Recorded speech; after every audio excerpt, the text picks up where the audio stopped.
Salut tout le monde. Aujourd'hui on se retrouve pour une nouvelle vidéo. Et cette vidéo sera une vidéo suivi d'élevage, plus les mutations, principalement les mutations que j'ai. Et comment accueillir des oiseaux. Alors ici nous avons un couple de panachés qui ont commencé à construire le nid. Ils sont en reproduction. Voilà. Ici. Alors ça fait 2 semaines que je vois mon mâle cocher la femelle. Le nid est construit, mais je sais pas quand elle va me pondre ou si elle va pas me pondre. Voilà. Ici, mon couple de gris, ils sont en repos, mais ça fait quelques temps que je vois mon mâle cocher la femelle, donc j'avais mis un nid. J'espère qu'ils seront pas trop fatigués parce que ça soit leur 3e couvée cette année. Ici, ma femelle blanche, elle est toute seule parce que leurs 2 petits à eux, plus le mâle qui était avec la femelle, je les ai vendus. Ici, ma femelle m'avait pondu 2 œufs qui n'étaient pas féconds, donc j'ai retiré. Après, elle a commencé à couver quand même, donc j'ai retiré le nid. Puis elle s'est disputée avec le mâle, donc j'ai changé de mâle. Il est juste ici. Ils s'entendent plutôt bien. Ici, alors la femelle qui était avec mon bleu, c'était pas une femelle, c'était un mâle, donc je l'ai changé contre une femelle. Voilà. Je l'ai mis dans cette cage là, tout seul. Ici, les canaris, ils sont dans cette cage là. Le mâle ici, la femelle là. Et la femelle m'a construit un nid. Elle va pas tarder à pondre car ça fait quelque temps que je vois le mâle la cocher. Puis nous avons de nouveau ici. Alors, 2 moineaux du Japon qui sont en quarantaine en même temps en cours de sexage. Donc je pense que le mâle c'est un mâle et blanc, je sais pas. Maintenant nous allons parler de mutation. Ici nous avons la mutation panachée. Alors le mâle est un gris panaché. Voilà. Les panachés ont obligatoirement une tache là où il faut pas. Et au bout de l'aile blanche. Voilà.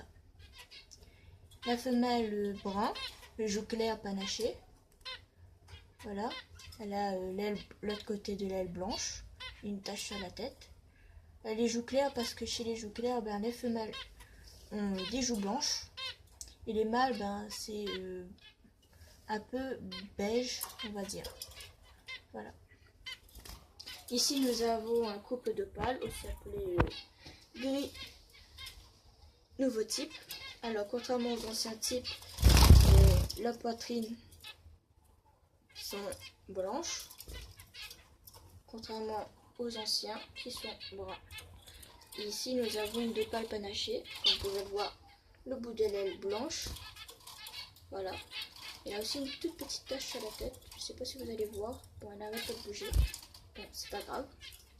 Ici, nous avons un couple sauvage ancien type.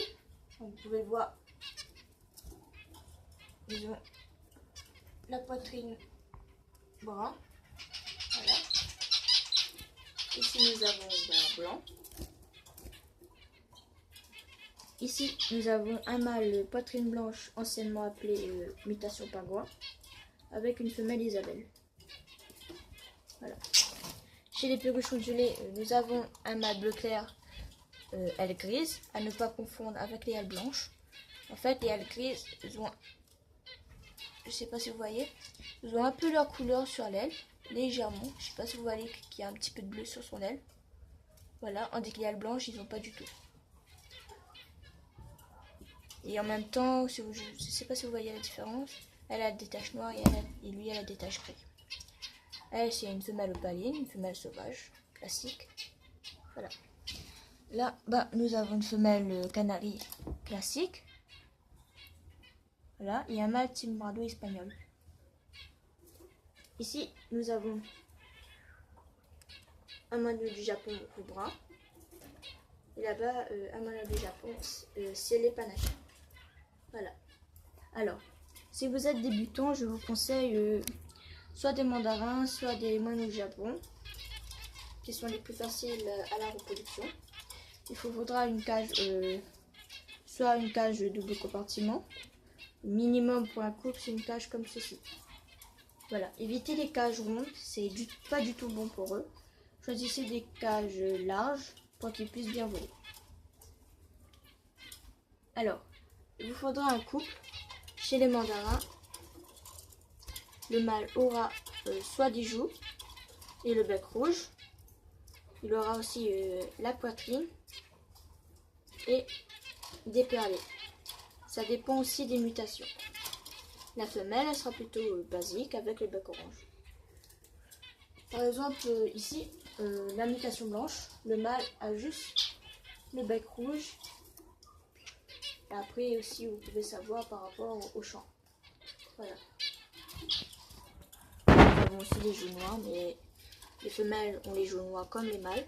Seulement, le mâle aura aussi des perlés, mais ce sera noir avec des perlés blanches. Voilà. Alors, pour l'alimentation, vous avez le choix entre des cannes basiques. Tout dépendra de l'oiseau que vous choisirez. Je vais aussi donner la pâtée et du gris. Voilà. Le gris, en fait, ça va un peu remplacer l'os de sèche parce qu'en fait, j'ai environ 6 cages. Et sachant que un os de sèche coûte environ 1,50 €. Donc ça va faire un peu cher. On dit que là, pour 5 €, j'ai du gris. Et un gros sachet de gris pour plusieurs jours, voire des semaines, des mois, pour les oiseaux. Puis si vous avez une cage, évitez ce genre de gobelet pour mettre de l'eau. Parce que les oiseaux ont tendance à vouloir nager, enfin se baigner. Et ça risque de se noyer. Donc je vous conseille les biberons. Il s'agit de la santé de vos oiseaux. Généralement, les crottes d'oiseaux en bonne santé sera noires avec une pointe blanche. Si vous voyez que vos oiseaux ont des crottes jaunes, un peu coulantes, donnez-leur ceci. C'est du Vitage Régule. En fait, vu que je vis sur les tropiques, alors le changement de température, ça change beaucoup. Donc les oiseaux sont assez sensibles à ça. Donc tous mes mandarins, sauf les perruches et les canaris, ont les crottes de cette couleur. Donc je leur donne ça, environ une cuillère du truc. Attends, je vous montre.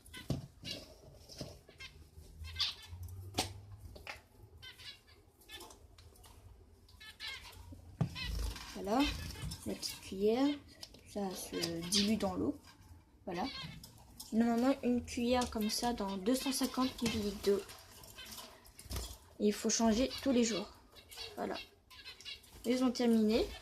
Après, je vais voir si ça s'améliore ou pas. Donc, tandis que leurs crottes, elles n'étaient pas très belles et ça commençait à se sentir, j'ai mis du fond de cage. Voilà. Comme ça. L'odeur est moins répétée et en plus, le papier a tendance à coller au fond de la cage. Vu que c'est un peu en l'eau. Donc voilà.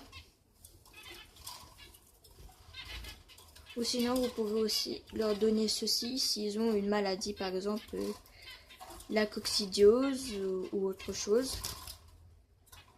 L'oxécolie, normalement vous demandez conseil à votre vétérinaire pour ceci. Voilà. Puis par exemple, si vous voulez faire l'élevage de perruches ondulées, vous avez le choix entre une grande cage comme ça minimum pour un couple de perruches, que ça soit inséparable ou ondulé. Les calopsies, perruches à collier dans cette cage là, c'est pas du tout, faut nous lire. Pour la nourriture, je donne des graines de canaries parce qu'en fait, à la base, j'avais acheté des graines de canaries et dans les graines, il y avait ça. Et mes canaris détestent ça. Donc je me trouvais avec ça au fond, ça gaspillait. Donc j'ai donné aux perruches. Elles les aiment, elles mangent toutes les graines. Donc j'ai continué à leur donner que ça. Voilà, pour l'eau, ici. Eux, je leur donne pas de pâté. Ils ne mangent pas. Voilà. Le nid, choisissez un nid en bois, comme ceci. Pour les canaris. Alors, pour la nourriture, c'est les graines, mais sans les graines que je donne aux mandarins. Il n'y en a pas. À la place, il y a des graines rouge et verte. Bon, là, on voit pas les canaris, ils tombent dedans. Et à côté, il y a la pâtée. Ici, de l'eau. Ici, ben, je leur donne des graines que je donne au mandarin. La pâtée. De l'eau. Voilà. J'espère que cette vidéo t'aura plu. N'hésite pas à liker et à t'abonner. Et si tu as des questions, n'hésite pas à les poser. Bye!